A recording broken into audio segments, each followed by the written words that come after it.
How you doing? Got a little story to tell you. A few years back, I get a call from a guy. Starts out normal. Are you Bob Buchanan? Do you do readings? I call them sessions, but yeah, that's me. He said, well, I read an article in the newspaper about you. I want to know how I'm going to die and when I'm going to die. I'm 80 years old, he tells me. I said, you know what, you're going to have to call somebody else because I don't see death. I don't know how you're going to die. I don't know when you're going to die. That's not what I see. I'm a call bearer. We move into helping you get through life. I said, so you should really call somebody else, not me. No, I want to see you, he says. All right, so I go see him. So we start our session, and I told him, listen, we'll see how this goes, because he was obnoxious. The man was really an obnoxious bore. He was a psychologist, and he had an ego balloon the size of the room I'm sitting in, probably larger. So I start, and I give a description of his mother who comes through. I give a description of her parents that come through. And then we go in, they start showing me the movie. I saw him building a shelf. He said that he validated that he did. I don't remember the session because it was a while ago, but I also saw a brand new bike sitting there, and I saw a little boy sad looking at the bike. I said, I think that's you. He said, yes, that was me. So I didn't know exactly why, but then I think I eventually gave him the answer, and it turns out that his dad didn't come through because his dad was really a bad dude. His mother was telling me, his dad bought that bicycle but would not let him ride it. He made him look at it and sat there and wouldn't let him ride it. Okay, that's the kind of guy his father was. All right, and I also saw this shelf that he built and him making a shelf. So about 10 minutes into this session, he starts, I don't want these people here. They're dead a long time. How do I know it's them? I said, well, the description I gave you. I said, I don't see pictures anywhere in this house. I don't look around, but at that point I looked around. I said, I don't see pictures of them anywhere. So how do you think I described them? I want papers, he starts yelling. I want studies. I want proof. Yeah? You and I both. And neither of us are going to get it, I said to him. Anyway, he ended up telling me that about the bicycle, and his father wouldn't let him ride. His father did that to him often. He did tell me that the shelf right behind me was the shelf I saw him building. Then he kept me in his house like hostage, telling me all about his accomplishments as a psychologist.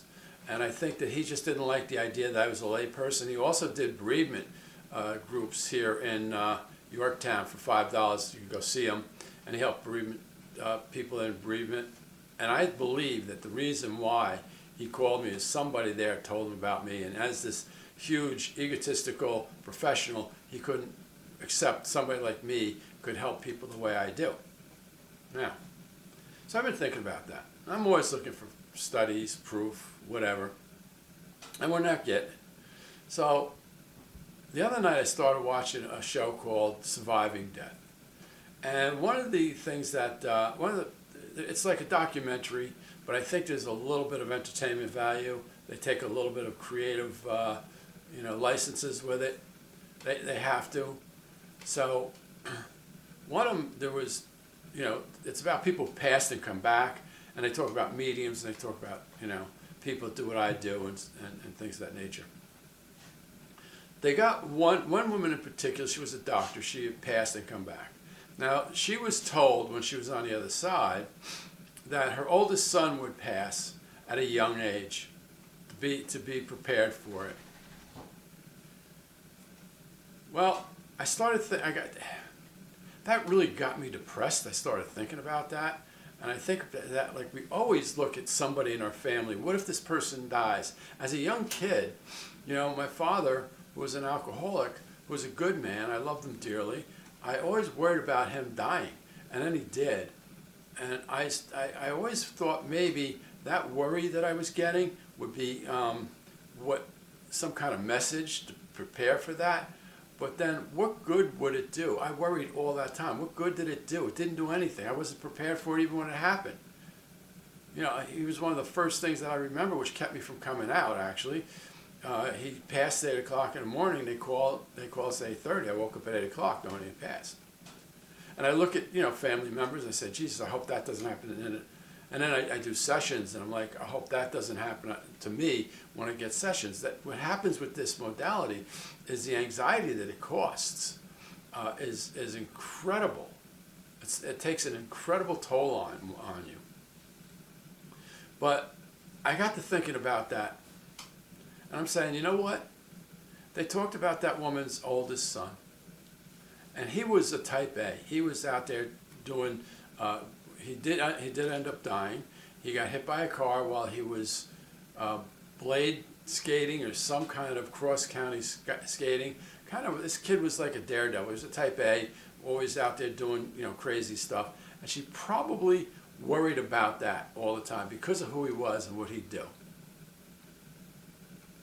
So I just kind of dismissed her as I think she had worry. And I get people that I see come to me and they lost children and they'll tell me, oh, I always knew they were going to die.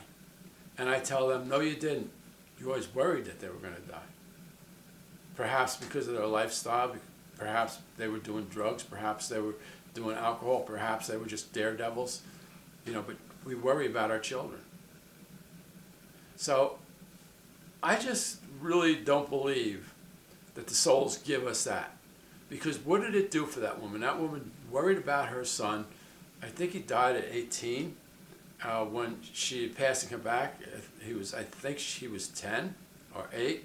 So she worried roughly 10 years about this happening, and it did. And nothing you could do stopped it. She was told she can't stop it. It's just going to happen. That's the way it is.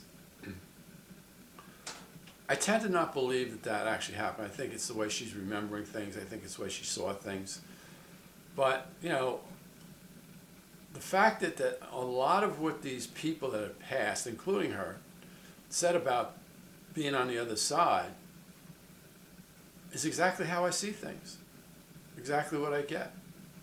Except for that kind of thing. I never get that kind of thing. Never. They'll tell me everybody's going to be okay, but they never tell me that somebody's going to die.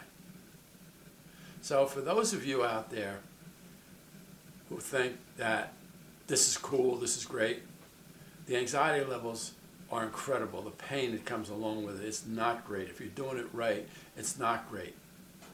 Okay? I believe that thing that we feel like, oh, we're looking at, like I get people whose a child might have passed drug overdoses or whatever, or been sick a long time. They tell me, I always knew that they were going to die young. I don't think that they did. You know what I think? I think that, I know that it's worry. I know it's anxiety that their kids are going to pass. I mean, every parent in the world worries about their child. Everybody. Doesn't matter who they are. But also I think that, these TV and movie shows, they show, first off, you can tell, like, there's a cop in a movie and his wife is all in love with him and his kids can't miss him. Right away in the beginning, that guy's dead somewhere in that movie. And I think we kind of carry that along with us.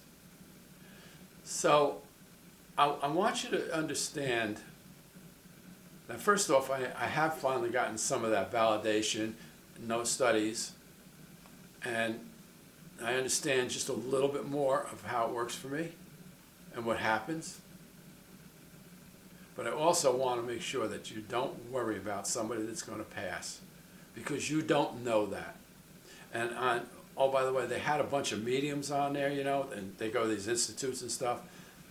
Be careful of all that stuff. I say there were 2 out of several that were good. One was okay.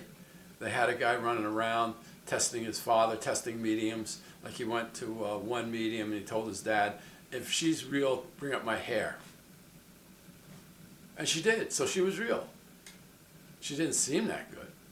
Then they had another one, got nothing. But the hair thing, I'm wondering if he wasn't, like, during a session, doing stuff with his hair, which would have keyed her into saying something about his hair. I mean, with me, I would have asked him, you got a problem. Souls don't do that. You can't test the souls. If you test the souls and you constantly test the souls, they're not giving you those answers. So anyway, I got some clarity. It's pretty cool. But don't go and test the souls. Don't be obnoxious to people like myself, because you know what? They're not going to put up with it. The real ones aren't.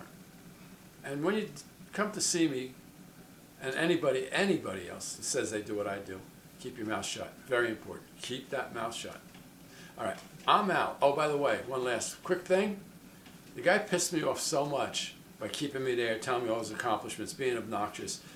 It went through my little squirrely head. Every once in a while, the snakes and the squirrels get out. I wanted to say to him, oh, by the way, you're going to die at night and probably soon. I didn't see it. I didn't say it. That's just the way I think sometimes. All right, guys, thanks for stopping by. I hope you got a little something from this. I'll talk to you soon.